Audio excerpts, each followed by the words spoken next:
Howdy, everybody.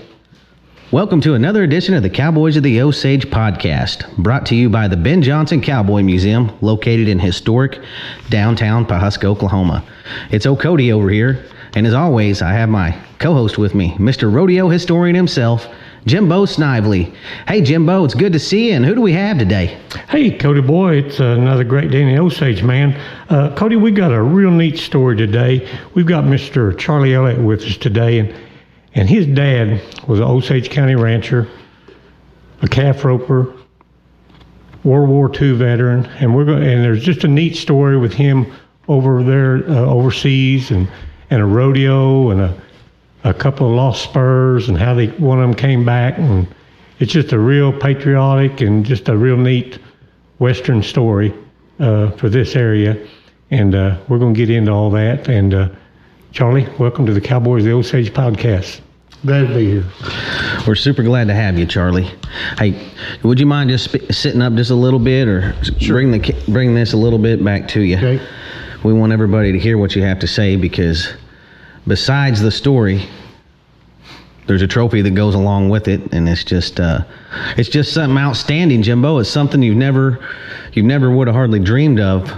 Well, things happen like that back in that day. It's so unique, and that had to be, people that far away from home, they had to be homesick, and to put on a rodeo or a calf roping or whatever had to make you feel a little bit like you were maybe back home a little bit and take your mind off what was going on over there, and it's just a pretty neat story.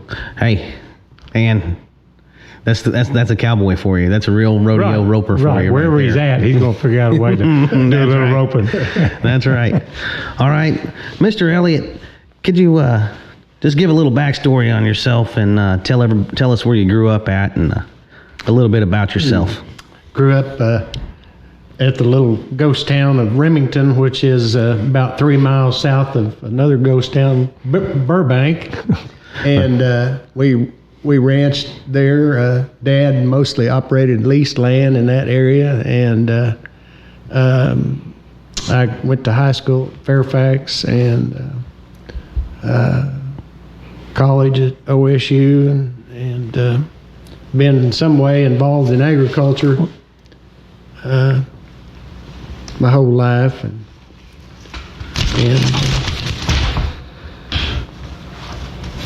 sorry about that. I was asking Jimbo to borrow his pen real quick. I was trying not to interrupt you. Not a problem. Remington, Oklahoma. Remington. So I'm familiar with some towns around here. Not Remington. Burbank is one of them. Whiz-bang. Whiz-bangs. Ike Rude lived in Whiz-bang, of all places. Ike Rude lived everywhere. It'd be easier to name the towns he didn't live in than the ones he lived in. But Remington. I think Remington was started in about 1890, and it was kind of the headquarters for Louis DeNoya.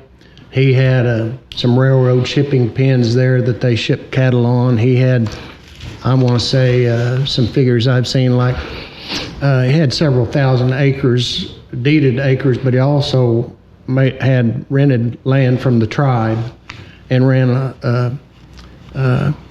had Texas herds come in and pay so much to graze his place, and then load out on the train when the train was put in.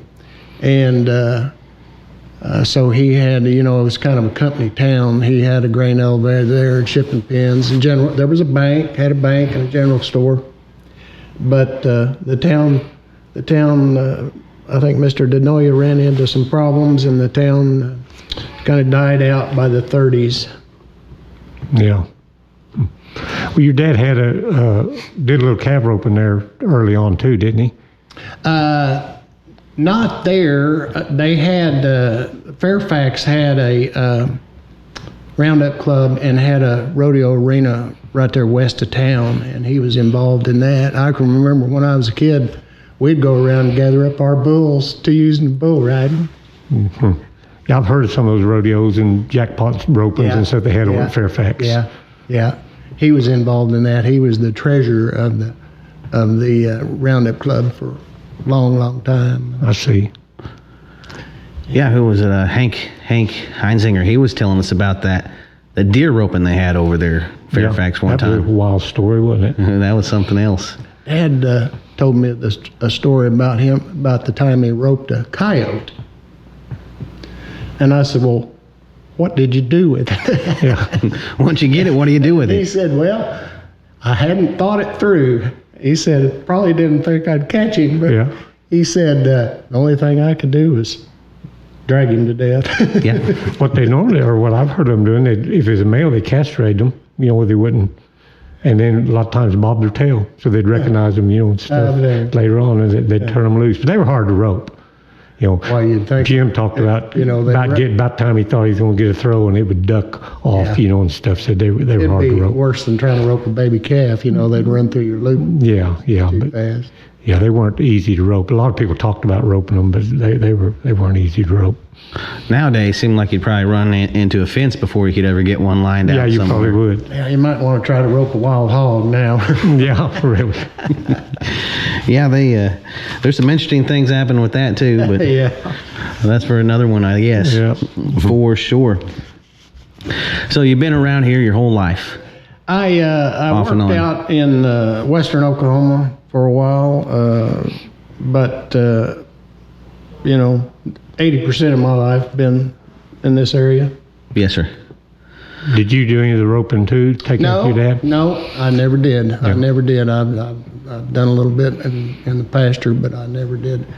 Dad, when I was growing up, Dad always discouraged it. He said, "There's so much money in it now." He said, "These guys are riding racehorses." He said, "We can't compete with them." Well, anyway, there's some money in it for a very, very, very probably elite few guys. But most of the end of the year, most of these cowboys probably aren't showing much of a profit. Who knows? They may be. I hope they are for sure. Now. I didn't show much of a profit. I know that, just speaking from experience. Yeah. But anytime you want to check, it felt like it was all profit. Yeah, boy, you were rich. yeah.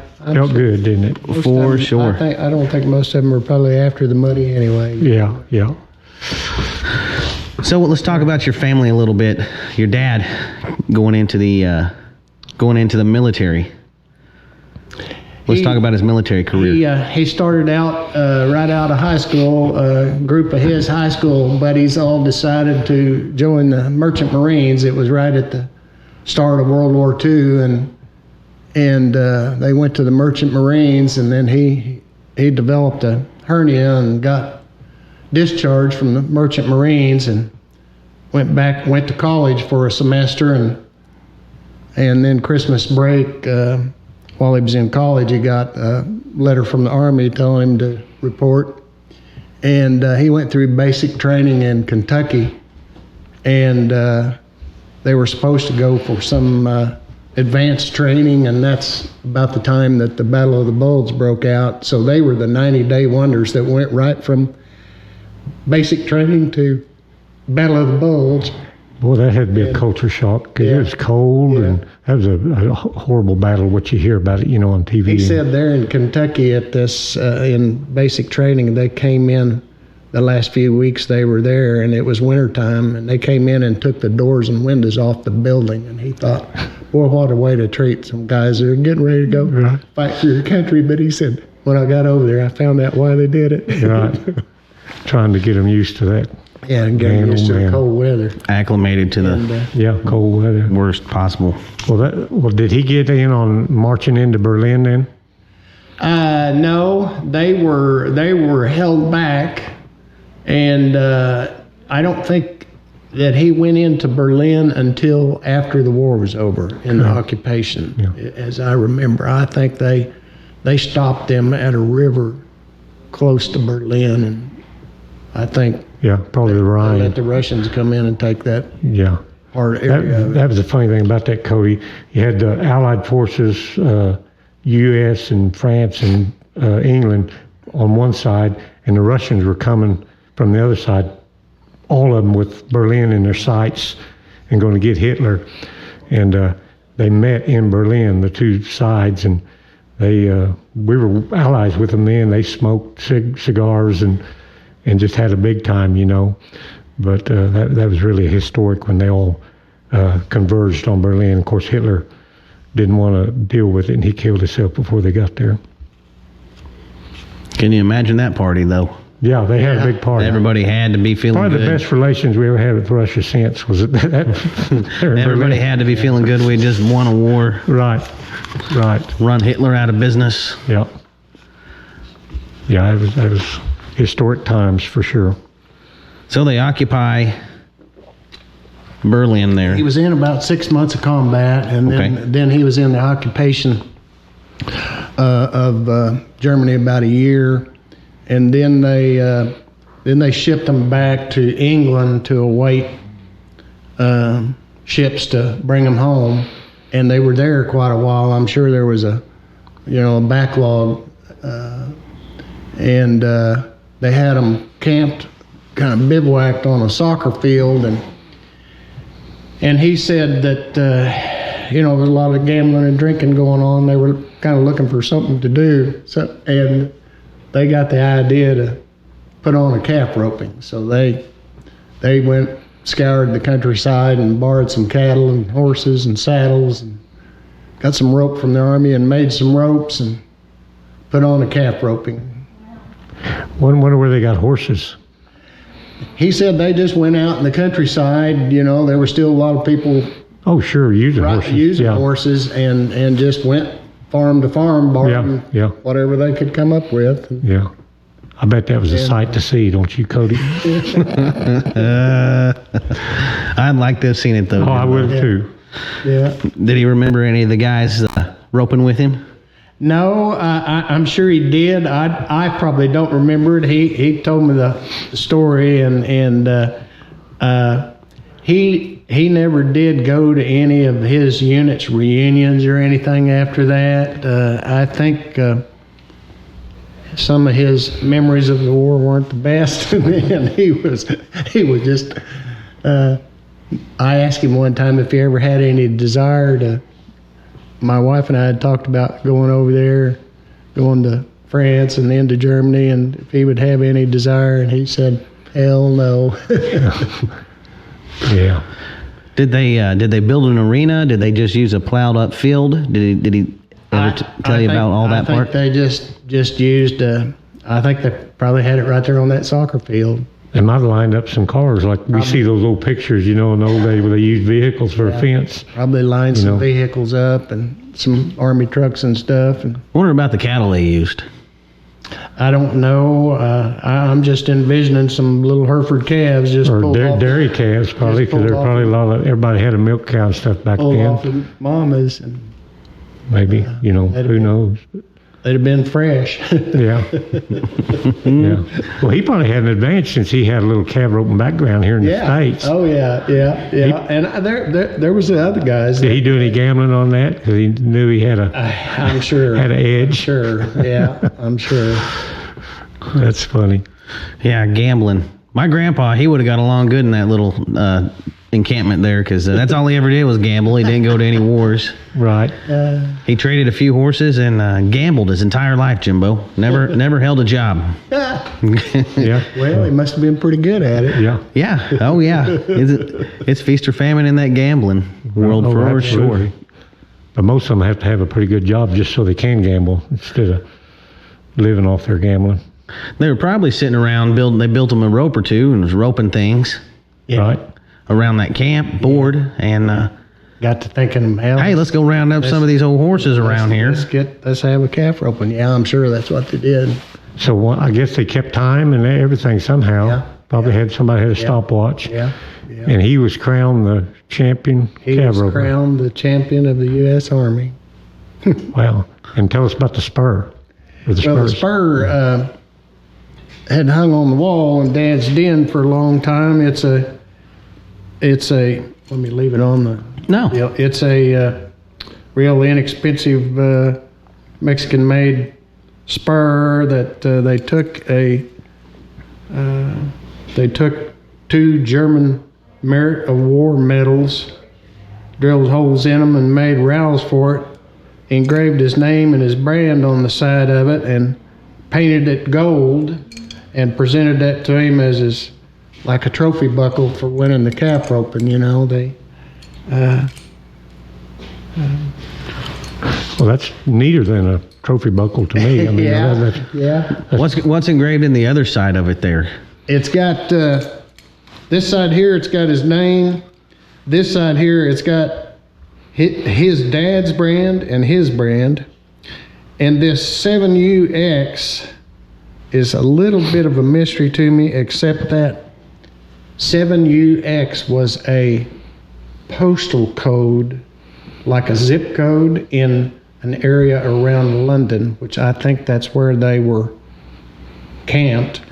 And I'm just surmising that maybe that was used as a military designation of where they were or what camp they were at, you know.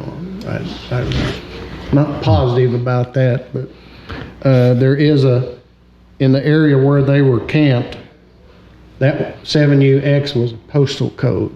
And I wonder if the military didn't use that postal code as Yeah, the 7UX calf roping right there. Yeah. Champion. Right. Yeah. I'll be dang. Well, it's one of the most interesting and greatest treasures I've ever seen right there, Jimbo. Yeah, absolutely. That's as unique a trophy as a rodeo trophy as we've seen ever came through this museum for sure, isn't it? Well, there can't be too many pair of spurs with German Merit of War medal. Yeah, right. for a- German Merit of for a War round, medals. yeah. I didn't want to Yeah. get it wrong. Right, As the absolutely, rouse. yeah. That's exactly what it is now that you mentioned that. Yeah. Yeah. You know, that's a real true blue piece of American history right there. So those hung in your dad's house for years and years, and then they somehow disappeared. They did. They disappeared, and a guy flagged me down here about 6 months ago and said, "I've got something that belonged to your dad that I need to give you." Gave me that spur, and he said he'll get the other one eventually. And what were the odds of those coming back to you like that? You Yeah, know, that's true. Yeah. very lucky. But I said, "Well, did you have to pay somebody for this?" And he said, "No, they had no business with it. I just took it. Took them away from Yeah, well, good for him. Good for him. You know, there's been several rodeos over in overseas. You know, during the war and after the war. You know, I think they were just bored, and like I say, just give them a little break. You know, when they had a little break in action. And there was one. There was a real famous world's champion, all-around champion by the name of Fritz Truan, which a lot of people listening to this will recognize the name. And he was all-around champion in 1940. He was saddle bronc champion in 1939 and 40. And he went into the war in 1942, and he was wounded in the Battle of Midway. And he was sent back to Hawaii to recover.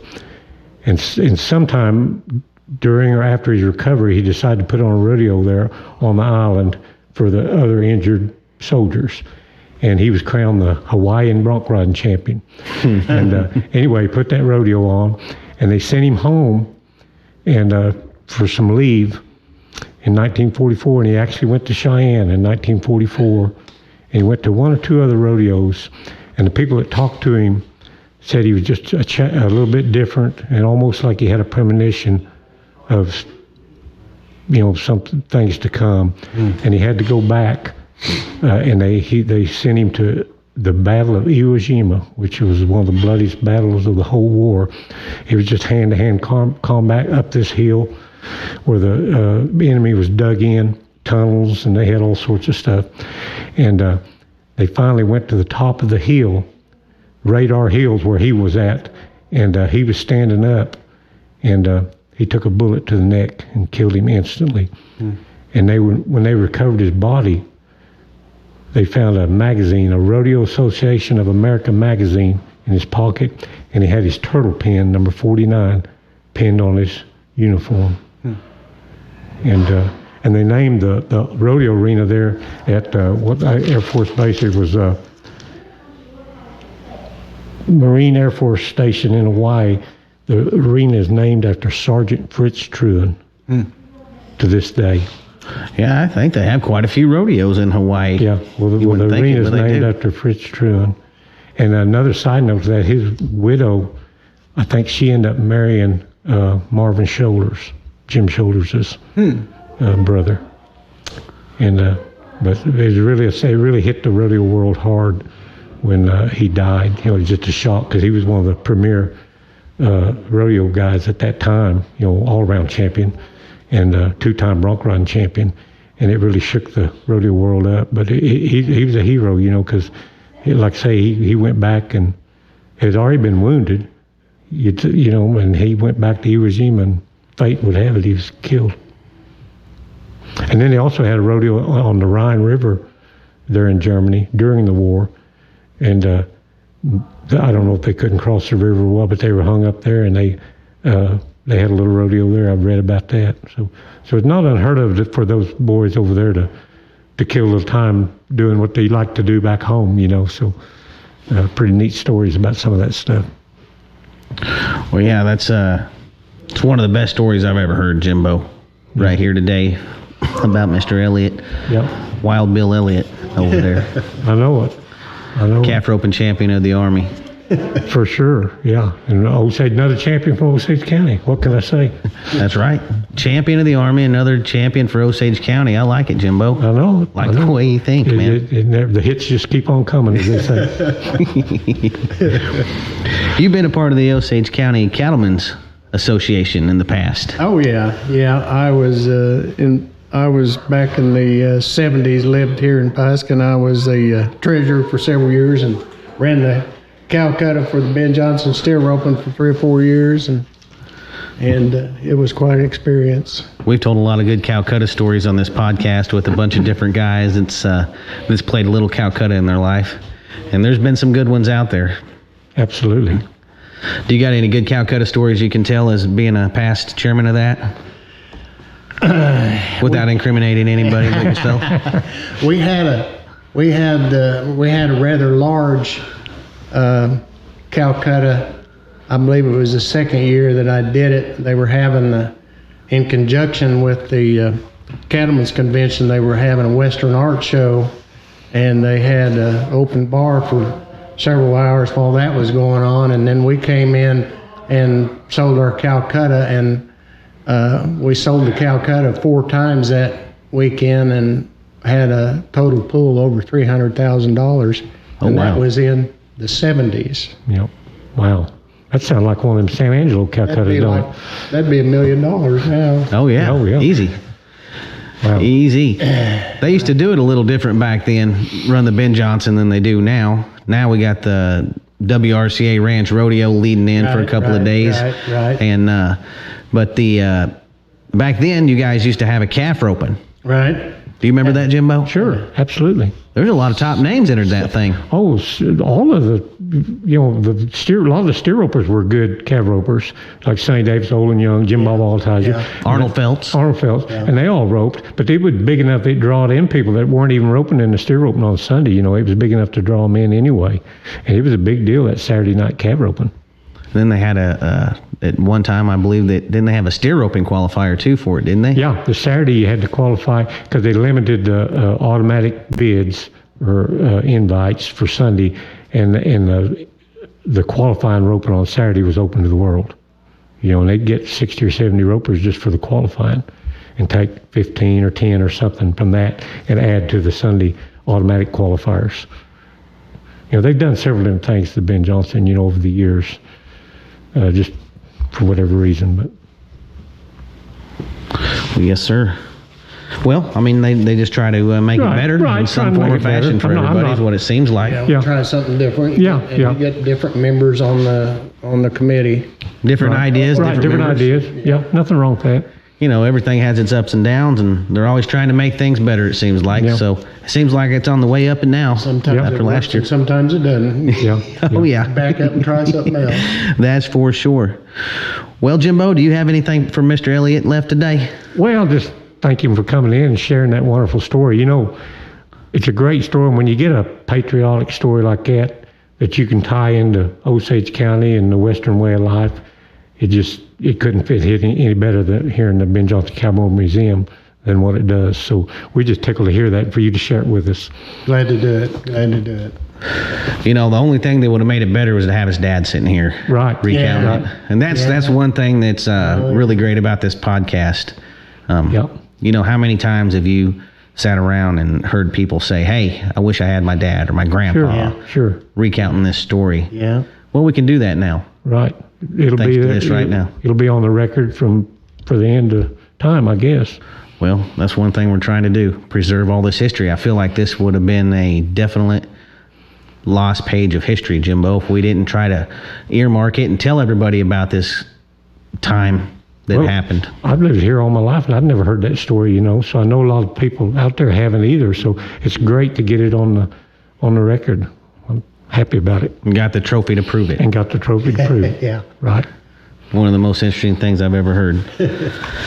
So we sure appreciate you coming in. All right. Enjoyed it. We sure appreciate you coming in, and maybe he'll let us show that spur off to some folks when they come in here one of these days. Yeah. It would sure be nice. We'll put the story right with it for everybody to see one of these days for sure. Mr. Elliott, we sure appreciate you coming in. All right. And Enjoyed it. Jimbo, it was always good seeing you, man. Hey, great to be here, man. And I forgot to tell everybody with the start, you can always catch us on Facebook, YouTube, Spotify, Apple, Anchor, Amazon. Heck, I don't know, all the places you get your Even the podcast. stuff now. we don't even know how to get on. You can get it if you don't. In outer space, they can probably Right, get it now. probably Who can. knows? Right. So, until next week, this has been one of my favorite podcasts ever, Jimbo. Right here, everyone seems to be my new favorite, but this one, They're all so good, though. well, this is a story I've never heard before, and we've heard a lot of stories. I know. Absolutely. Till next week, this has been the Cowboys of the Osage podcast. Thanks everybody for listening. And one year doing that calf roping before the steer roping, had a funny deal. We'd been getting calves from old Glen Yuck every year for Oh, yeah. the calf roping. I sent some guys out to get the calves,